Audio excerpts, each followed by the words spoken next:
नमस्कार। आइए सुनते हैं बहुआयामी भाषाओं के प्रतिष्ठित पत्रकार लेखक धीरेन्द्र अस्थाना द्वारा लिखी हुई कहानी पिता। अपन का क्या है, अपन तोड़ जाएंगे अर्चना, धरती को धता बताकर। अपन तो राह लेंगे अपनी, पीछे छूट जाएगी घृणा से भरी और संवेदना से खाली इस संसार की कहानी। एयर इंडिया के सभागार में पिन ड्रॉप साइलेंस के बीच राहुल बजाज की कविता की पंक्तियां एक इंद्रजालिक सम्मोहन उपस्थित किए दे रही थीं। अब किसी सभागार में राहुल बजाज की कविता का पाठ शहर के लिए एक दुर्लभ घटना जैसा होता था। प्रबुद्ध जन दूर दूर के उपनगरों से लोकल ऑटो, बस, टैक्सी या अपनी निजी कार से इस क्षण का गवाह बनने के लिए सहर्ष उपस्थित होते थे। राहुल शहर का मान था। साहित्य के जितने भी भारतीय अवार्ड थे वे सब के सब राहुल के घर में एक गर्वीले ठाट के साथ शोभायमान थे। दुनिया भर की प्रसिद्ध किताबों से उसकी स्टडी अटी पड़ी थी। अखबार, पत्रिकाओं और टीवी चैनल वाले जब तब उसका इंटरव्यू लेने के लिए उसके घर की सीढ़ियां चढ़ते उतरते रहते थे। उसके मोबाइल फोन में प्रदेश के CM, home minister, governor, cultural secretary, police commissioner, page 3 की सेलिब्रिटीज और बड़े पत्रकारों के पर्सनल नंबर सेव थे। वह यूनिवर्सिटियों में पढ़ाया जा रहा था। असम, दार्जिलिंग, शिमला, नैनीताल, देहरादून, इलाहाबाद, लखनऊ, भोपाल, चंडीगढ़, जोधपुर, जयपुर, पटना और नागपुर में बुलवाया जा रहा था।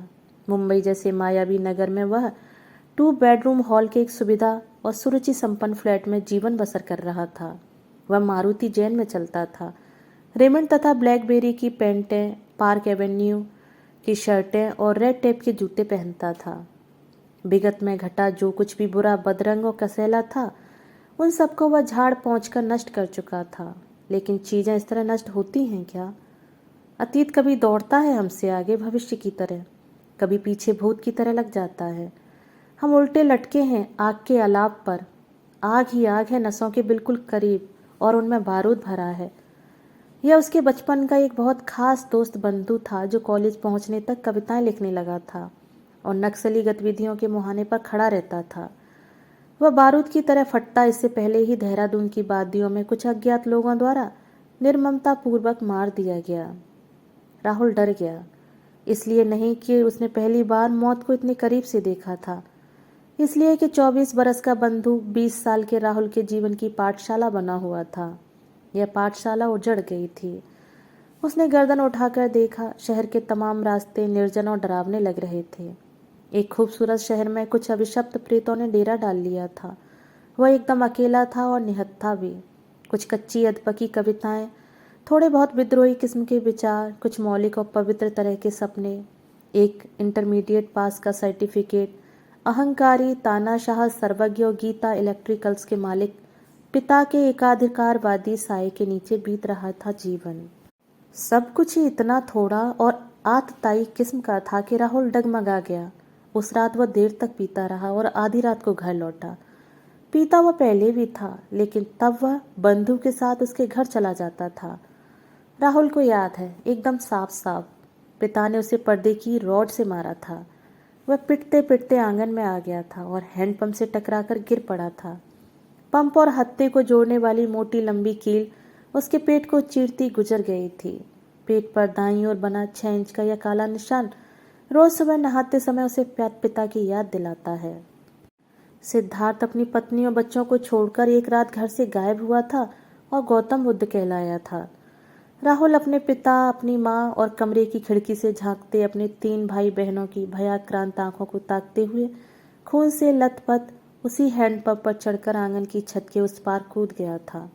उस पार एक आग की नदी थी और तैर के जाना था। पीछे शायद माँ पछाड़ खाकर गिरी थी। मेरे पास गाड़ी है, बंगला है, नौकर है, तुम्हारे पास क्या है? अमिताभ बच्चन ने दर्प में ऐंठते हुए पूछा है। शशि कपूर शांत है, ममत्व की गर्माहट में सिकता हुआ उसने एक गहरे अभिमान में भरकर कहा, मेरे पास माँ है। अमिताभ का दर्प दरक रहा है। राहुल को समझ नहीं आता उसके पास माँ क्यों नहीं है। राहुल को यह भी समझ नहीं आता कि क्यों दुनिया का कोई बेटा घमंड में भरकर यह नहीं कहता कि मेरे पास माँ बाप है। बाप और बेटे अक्सर द्वंद्व की एक अदृश्य डोर पर क्यों खड़े रहते हैं। अब जबकि उंगलियों से फिसल रहा है जीवन और शरीर शिथिल पड़ रहा है, आओ अपन प्रेम करें वैशाली। SNDT महिला विश्वविद्यालय के कॉन्फ्रेंस रूम में राहुल बजाज की कविता गूंज रही है। कविता खत्म होते ही वह ऑटोग्राफ मांगती नव यौवनाओं से घिर गया है। वह कुमाऊं विश्वविद्यालय के हिंदी विभाग का सभागार था। उसके एकल काव्य पाठ के बाद विभागाध्यक्ष ने अपनी सबसे मेधावी छात्रा को नैनीताल घुमाने के लिए उसके साथ कर दिया था। इस छात्रा के साथ राहुल का छोटा मोटा भावनात्मक और बौद्धिक पत्र व्यवहार पहले से था। वह पत्रिकाओं में राहुल की कविताएं पढ़कर उसे खत लिखा करती थी। 20 साल पहले माल रोड की उस ठंडी सड़क पर केतकी बिष्ट नाम की उस MA हिंदी की छात्रा ने सहसा राहुल का हाथ पकड़कर पूछा था, मुझसे शादी करोगे?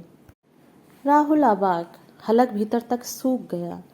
अक्टूबर की उस पहाड़ी ठंड में माथे पर चली आई पसीने की चंद बूंदें, आंखों में अचरज का समंदर। एक युवा प्रतिभाशाली तेज तर्रार कवि के रूप में राहुल को तब तक मान्यता मिल चुकी थी। वह दिल्ली के एक साप्ताहिक अखबार में नौकरी कर रहा था, लेकिन शादी के लिए इतना काफी था क्या? फिर वह लड़की के बारे में ज्यादा कुछ जानता नहीं था, सिवाय इसके कि वह कुछ कुछ रिबेलियन किस्म के विचारों से खदबदाती रहती थी कि जीवन की चुनौतियां उसे जीने की लालसा से भरती थीं। उसकी आंखें गजब के आत्मविश्वास से दमक रही थीं। आत्मविश्वास की इस डगर पर चलता हुआ क्या मैं अपने स्वप्नों को पैरों पर खड़ा कर सकूंगा? राहुल ने सोचा और केतकी की आंखों में झांका। हाँ, राहुल ने कहा और केतकी का माथा चूम लिया। आसपास चलती भीड़ आश्चर्य से ठहरने लगी। 20 बरस पहले यह अचरज की ही बात थी, खासकर नैनीताल जैसे छोटे शहर में। बिष्ट साहब की बेटी, बिष्ट साहब की बेटी, हवाओं में हरकारे दौड़ पड़े। लेकिन अगली सुबह नैनीताल कोर्ट में बिष्ट दंपत्ति तथा विभागाध्यक्ष की गवाही में राहुल और केतकी पति पत्नी बन गए। उसी शाम राहुल और केतकी दिल्ली लौट आए, सरोजनी नगर के एक छोटे से किराए के कमरे में अपना जीवन शुरू करने। SNDT के सभागार में ऑटोग्राफ सेशन से निपटने के बाद एक कुर्सी पर बैठे राहुल को अपना विगत अपने से आगे दौड़ता नजर आता है। राहुल अंधेरी स्टेशन की सीढ़ियां उतर रहा था। विकास सीढ़ियां चढ़ रहा था। उसकी उंगलियों में सिगरेट दबी थी। राहुल ने विकास की कलाई थाम ली। सिगरेट जमीन पर गिर पड़ी। राहुल विकास को घसीटता हुआ स्टेशन के बाहर ले आया। एक सुरक्षित से लगते कोने पर पहुंचकर उसने विकास की कलाई छोड़ दी और हाँफते हुए बोला, मैंने तुमसे कहा था जीवन का पहला पैग और पहली सिगरेट तुम मेरे साथ पीना, कहा था ना? जी। विकास की घिग्घी बंधी हुई थी। तो फिर? राहुल ने पूछा। विकास ने गर्दन झुका ली और धीरे से कहा, सॉरी पापा, अब ऐसा नहीं होगा। राहुल मुस्कराया, बोला, दोस्त जैसा बाप मिला है, कद्र करना सीखो। फिर दोनों अपने अपने रास्ते पर चले गए। विकास मुंबई के JJ कॉलेज ऑफ आर्ट्स में प्रथम वर्ष का छात्र था। केतकी उसे डॉक्टर बनाना चाहती थी, लेकिन विकास के कलात्मक रुझान को देख राहुल ने उसे हाई स्कूल साइंस के बाद इंटर आर्ट्स से करने और उसके बाद JJ में एडमिशन लेने की स्वीकृति दे दी थी। वह कमर्शियल आर्टिस्ट बनना चाहता था। राहुल इन दिनों एक दैनिक अखबार का न्यूज़ एडिटर था। आधी रात को आना और सुबह देर तक सोते रहना उसकी दिनचर्या थी। इतवार की एक सुबह उसने केतकी से पूछा, विकास नहीं दिख रहा? बेटी की सुधाई? केतकी व्यंग की डोर थामे उस पार खड़ी थी। लेकिन घर तो शुरू से ही तुम्हारा ही रहा है, राहुल ने सहजता से जवाब दिया। यह घर नहीं है। केतकी तिक्त थी। उसे बहुत जमाने के बाद संवादों की दुनिया में उपस्थित होने का मौका मिला था। गेस्ट हाउस है और मैं हाउसकीपर हूँ, सिर्फ हाउसकीपर। राहुल उलझने के मूड में नहीं था। CEO ने उसे पुणे एडिशन की रूपरेखा बनाने की जिम्मेदारी सौंपी थी। दोपहर के भोजन के बाद अपनी स्टडी में बंद होकर वह होमवर्क कर लेना चाहता था। उसने विकास का मोबाइल लगाया।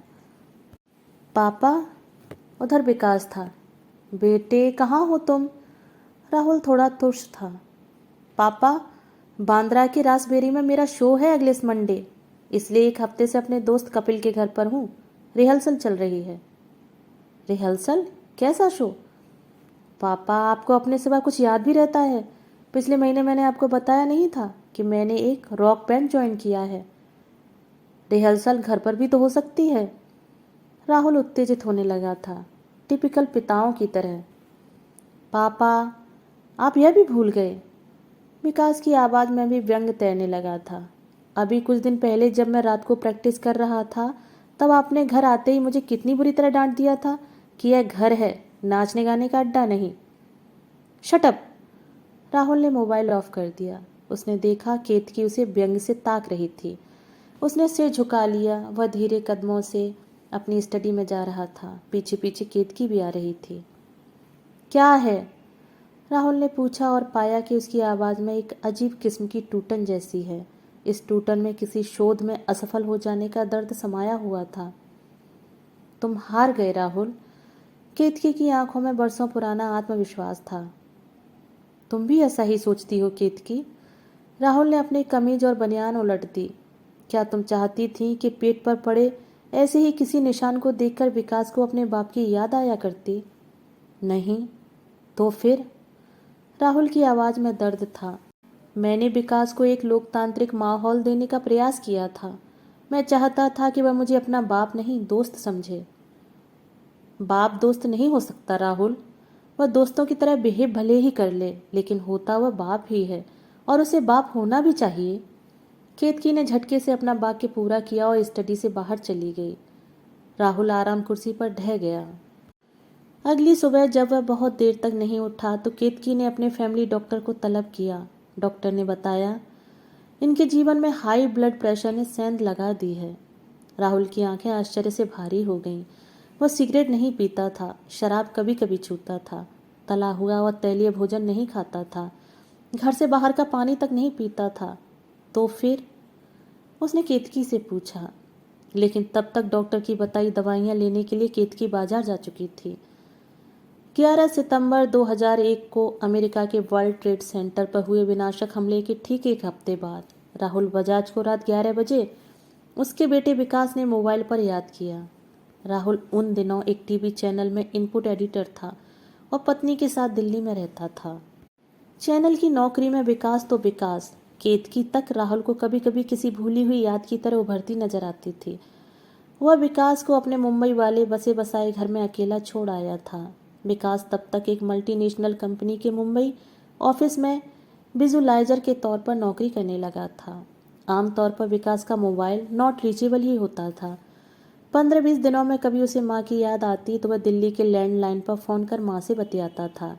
केतकी के जरिए ही राहुल को पता चला कि विकास मज़े में है, उसकी नौकरी ठीक है और वह एक उभरता रॉक गायक भी बन गया है। वह माँ को बताता था कि मकान का मेंटेनेंस समय पर दिया जा रहा है, कि लैंडलाइन फ़ोन का बिल और बिजली का बिल भी समय पर दिया जा रहा है। सोसाइटी के लोग उन्हें याद करते हैं और उसने अपने एक दोस्त से किस्तों पर एक सेकंड हैंड मोटरसाइकिल खरीद ली है। वह बताता कि मुंबई की लोकल में भीड़ अब जानलेवा हो गई है। अब तो किसी भी समय चढ़ना उतरना मुश्किल हो गया है। एक खाते पीते मध्यवर्गीय परिवार के लक्षण यहाँ भी थे, वहाँ भी। राहुल की जिंदगी बीत रही थी, केतकी की भी। व्यस्त रहने के लिए केतकी दिल्ली में कुछ ट्यूशन करने लगी थी, इसलिए विकास के फ़ोन ने राहुल को विचलित कर दिया। बापू। विकास लाड़, शराब और स्वतंत्रता के नशे में था। बापू, वर्ल्ड ट्रेड सेंटर की बिल्डिंग में हमारे भी हेड ऑफिस था। सब खल्लास हो गया, ऑफिस भी, मालिक भी। मालकिन ने ईमेल भेजकर मुंबई ऑफिस को बंद कर दिया है। अब? राहुल ने संयत रहने की कोशिश की। अब क्या करेगा? करेगा क्या? स्ट्रगल करेगा। अभी तो 1 महीने नोटिस की पगार है अपने पास, उसके बाद देखा जाएगा। विकास आश्वस्त लग रहा था। ऐसा कर, तू घर में ताला लगाकर दिल्ली आ जा, मैं तुझे अपने चैनल में फिट करवा दूंगा। राहुल की हमेशा व्यस्त और व्यावसायिक आवाज़ में बहुत दिनों के बाद एक चिंतातुर पिता लौटा। क्या पापा? विकास शायद चिढ़ गया था। आप भी कभी कभी कैसी बातें करते हैं? मेरा कैरियर, मेरे दोस्त, मेरा शौक, मेरा पैशन, सब कुछ यहाँ है। यह सब छोड़कर मैं वहाँ आ जाऊँ? उस गांव में जहाँ लोग रात को 8 बजे सो जाते हैं, जहाँ बिजली कभी कभी आती है। Oh shit, I hate that city. Vikas बहकने लगा था। मम्मी मुझे बताती रहती है वहाँ की मुसीबतों के बारे में। अपुन इधर ही रहेगा। I love Mumbai, you know. अगले महीने में अपना बैंड लेकर पूना जा रहा हूँ शो करने। जैसी तेरी मर्जी। राहुल ने समर्पण कर दिया। कोई प्रॉब्लम आए तो बता जरूर देना। शाबाश, ये हुई ना मर्दों वाली बात। विकास ने ठहाका लगाया, फिर बोला, टेक केयर, बाय। राहुल का जी उचट गया। उसने खुद को सांत्वना देने की कोशिश की। आखिर सब कुछ तो है मुंबई वाले घर में। TV, fridge, computer, VCD player, washing machine, gas, double bed, wardrobe, sofa, बिस्तर। इतना सक्षम तो है ही अपना बेटा कि 2 वक्त की रोटी जुटा ले। उसने निश्चिंत होने की कोशिश की, लेकिन कुछ था जो उसके सुकून में सेंध लगा रहा था। थोड़ी देर बाद वह घर लौट आया। लौटते वक्त उसने मोबाइल पर अपनी सोसाइटी के सेक्रेटरी से रिक्वेस्ट किया कि कभी मेंटेनेंस मिलने में देर हो जाए तो वह मिस कॉल दे दे, पैसा सोसाइटी के अकाउंट में ट्रांसफ़र हो जाएगा। फिर उसने सेक्रेटरी से आग्रह किया कि विकास का ध्यान रखना। सेक्रेटरी सिख था, खुश मिजाज था। बोला, तुसी फिक्र ना करो, असी है ना। वैसे तुम्हारा मुंडा बड़ा मस्त है, कदी कदी दिखता है बाइक पर तो बाय अंकल बोलता है। राहुल को घर आया देख केतकी विस्मित रह गई। अभी तो सिर्फ 11:15 थे। राहुल कभी भी 2 बजे से पहले नहीं आता था। विकास का फ़ोन था, राहुल ने बताया। उसकी नौकरी चली गई है, लेकिन यह कोई चिंता की बात नहीं है। तो केतकी कुछ समझी नहीं। उसने शराब पी रखी थी। राहुल ने सिर झुका लिया। उसकी आवाज़ दूसरी शताब्दी के उस पार से आती हुई लग रही थी, राख में सनी, मटमैली और अशक्त। केतकी के भीतर बुझते अंगारों में से कोई एक अंगार सुलग उठा। राहुल की आवाज़ ने उसे हवा दी थी शायद। जब हम दिल्ली आ रहे थे मैंने तभी कहा था कि विकास को मुंबई में अकेला मत छोड़ो। केतकी, मूर्खों जैसी बात मत करो। बच्चे जवान होकर लंदन, अमेरिका, जर्मनी और जापान तक जाते हैं। नौकरियां भी आती जाती रहती हैं। फिर हम अभी जीवित हैं ना। राहुल सोफे पर बैठ गया और जूते उतारने लगा। उसका नशे में होना भी कोई धमाका नहीं है। आफ्टर ऑल 22 साल का यंग चैप है। तो फिर केतकी पूछ रही थी, तुम परेशान किस बात को लेकर हो? परेशान कहाँ हूँ? राहुल झूठ बोल गया। एक प्रतिकूल स्थिति है जो फिलहाल विकास को फेस करनी है। टैलेंटेड लड़का है, दूसरी नौकरी मिल जाएगी। इस उम्र में स्ट्रगल नहीं करेगा तो कब करेगा? उसे अपने खुद के अनुभवों या यथार्थ के साथ बड़ा होने दो। तुम जानो। केतकी ने गहरी निश्वास ली। कहीं तुम्हारे विश्वास तुम्हें छल न लें। डोंट वरी, मैं हूं ना। राहुल मुस्कराया। फिर वे सोने के लिए बेडरूम में चले गए। रात का खाना राहुल दफ्तर में ही खाया करता था। उस रात राहुल ने सिर्फ 2 काम किए, दाएं से बाएं करवट ली और बाएं से दाएं। सुबह हमेशा की तरह व्यस्तताओं से भरी थी। अखबार, फोन, खबरें, न्यूज़ चैनल, इंटरव्यू, प्रशासनिक समस्याएं, controversy, marketing strategy, bureau coordination, आदेश निर्देश, टारगेट। एक निरंतर हाहाकार था जो 24 घंटे अनवरत उपस्थित था।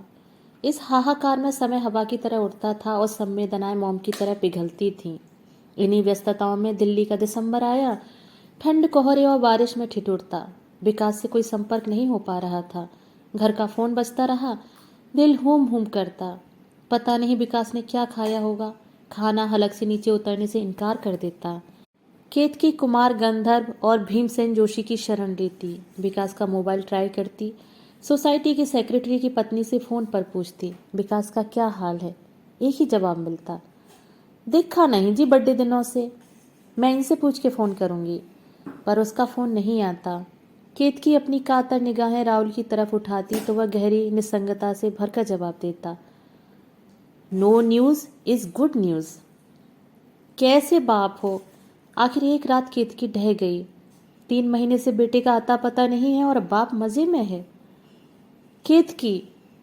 राहुल ने केतकी को उसके मर्म स्थल पर लपक लिया। मैं 20 साल की उम्र में अपना घर छोड़कर भागा था देहरादून से। फिर तुमसे शादी की, स्ट्रगल किया, अपना एक मुकाम बनाया। बेशक तुम साथ साथ आ रही थी। हम देहरादून से दिल्ली, दिल्ली से लखनऊ, लखनऊ से गुवाहाटी और गुवाहाटी से मुंबई पहुँचे और अब दिल्ली में हैं। क्या तुम्हें एक बार भी याद नहीं आया कि मेरा भी एक पिता था, मैं भी एक बेटा था? लेकिन इस मामले में मैं कहाँ से आती हूँ राहुल? केतकी ने प्रतिवाद किया। वह तुम्हारा और तुम्हारे पिता का मामला था, लेकिन यहाँ मैं इन्वॉल्व हूँ। मैं विकास की माँ हूँ। मेरे दिल में हर समय साएं साएं होती है। सोचती हूँ कि कुछ दिनों के लिए मुंबई हो आती हूँ। ठीक है। राहुल गंभीर हो गया। मैं कुछ करता हूँ। नए वर्ष के पहले दिन दोपहर 12:35 की फ्लाइट से राहुल मुंबई के लिए उड़ गया। उसके ब्रीफ केस में घर की चाबियों और पर्स में 3 बैंकों के डेबिट तथा क्रेडिट कार्ड थे।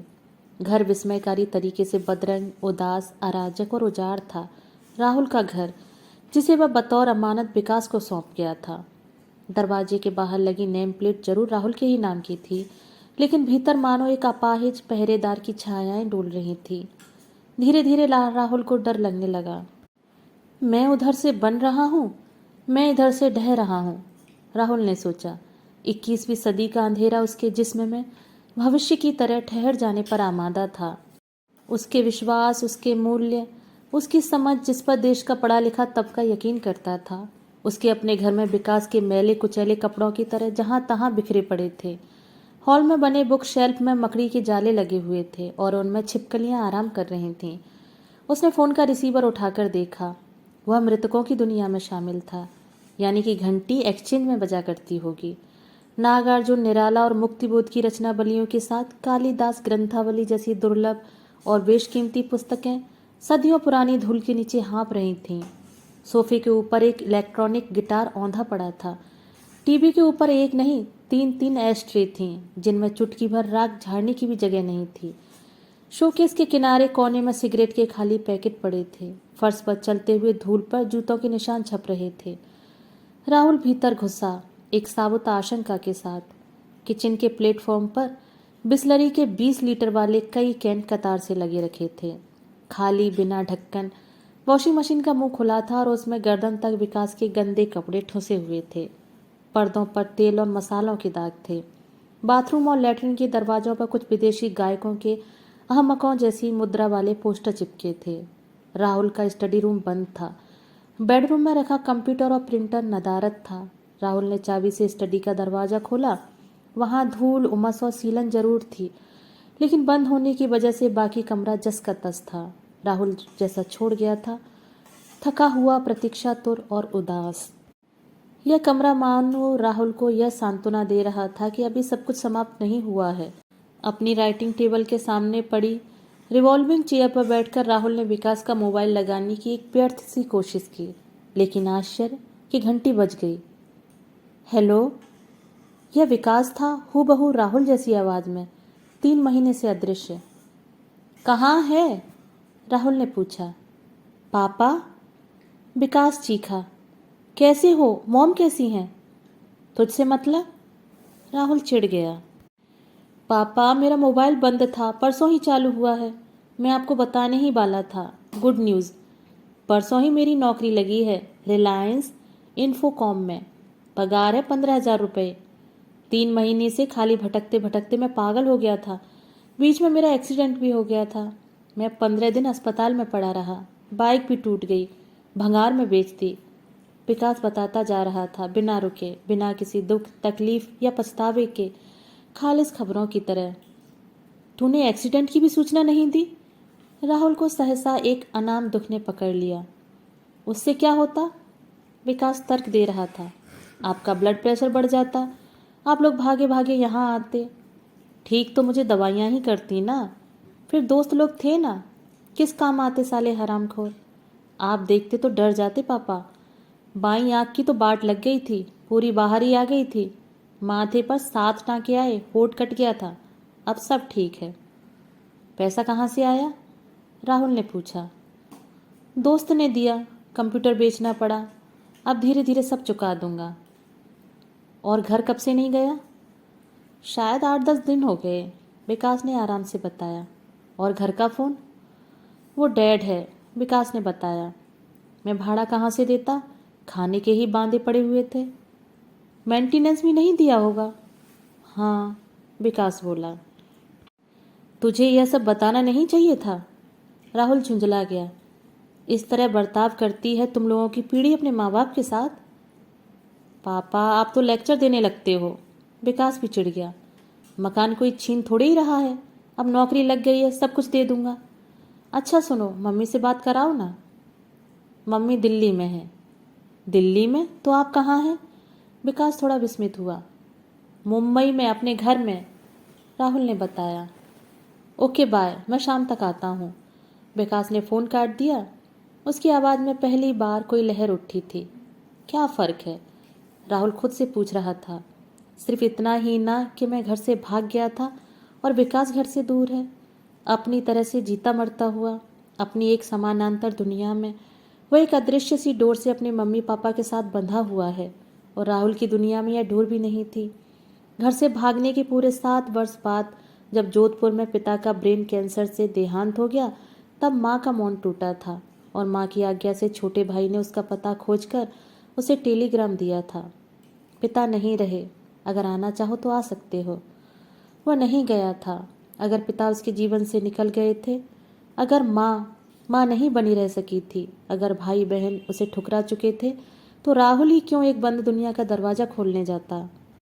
जब अपने लहूलुहान शरीर को लिए वह घर के बाहर कूद रहा था, तब दरवाजा खोलकर माँ बाहर आकर उसके कदमों की जंजीर नहीं बन सकती थी। पिता को एक बार भी ख्याल नहीं आया कि 20 साल का एक इंटर पास लड़का इतनी बड़ी दुनिया में कहाँ मर खप रहा है। राहुल बजाज ने पाया कि उसकी बाईं आंख से एक आंसू ढुलक कर गाल पर उतर आया है।